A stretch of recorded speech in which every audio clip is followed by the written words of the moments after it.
Thanks for checking out this video. Before we start, I am not a financial advisor and none of this should be considered financial advice.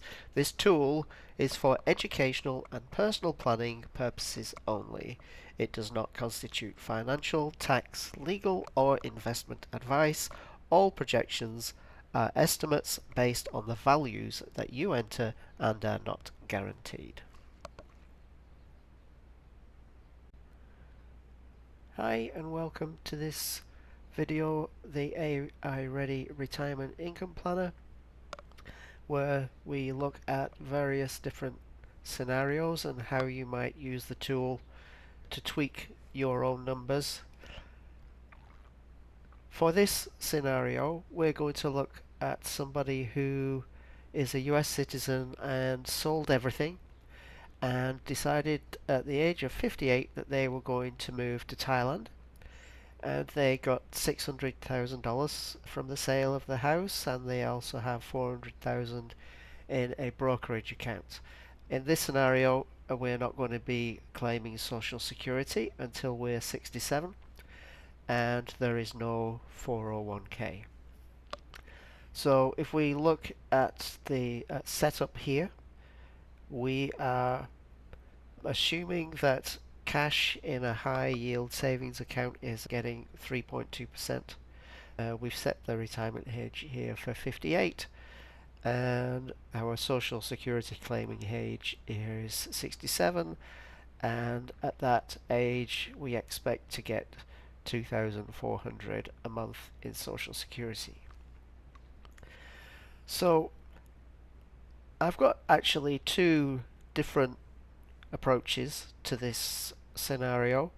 The first scenario is where we keep that cash from the house sale in a high yield savings account, and then the second scenario we're going to look at is if we decide to keep the majority of that cash in a brokerage account. Now we're also going to look at the total tax paid for each scenario and the net average income per month in each scenario. So in previous scenarios we've used this total tax amount here as a measure of success if we manage to reduce the amount of tax, but that's not necessarily the measure of success with all scenarios. Really what we want to be looking at is how much money are we actually getting per month over the life of the plan. So this number here becomes important. So a quick question here: do you think it would be better to pay more tax or to pay less tax over the plan duration? Now the answer to that is going to be it depends. So in this scenario we're paying $61,000 worth of tax approximately, and we're getting nearly $8,000 a month in income. And if we just look at the withdrawal strategy here, obviously no 401k, we are actually pulling out a very similar amount of cash every month throughout the duration of this plan. And if we look at the amount that we're pulling out of our equity accounts, again this is it kind of very similar to start. It goes up here, it goes up again here, and then it tails off again towards the end, giving us an average monthly real income of about, well, just over 6,000 here, and here, and here, and here, and here, and here. So we're kind of getting just over 6,000 in real income, and that's displayed here. The real income, the average is just over 6,000. Now let's have a look at another scenario that we've been modeling, where we put the money into our equities. Now our equities, we are assuming a certain return.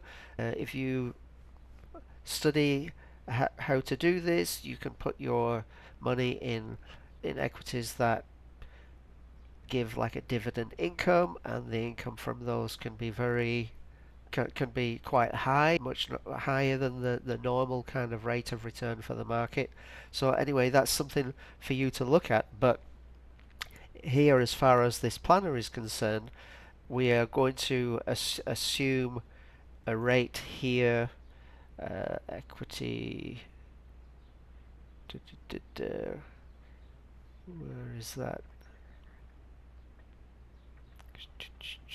Annual rate of return here, 10%. So we're assuming 10%, and we're assuming a pre-taxable gain 10% as well.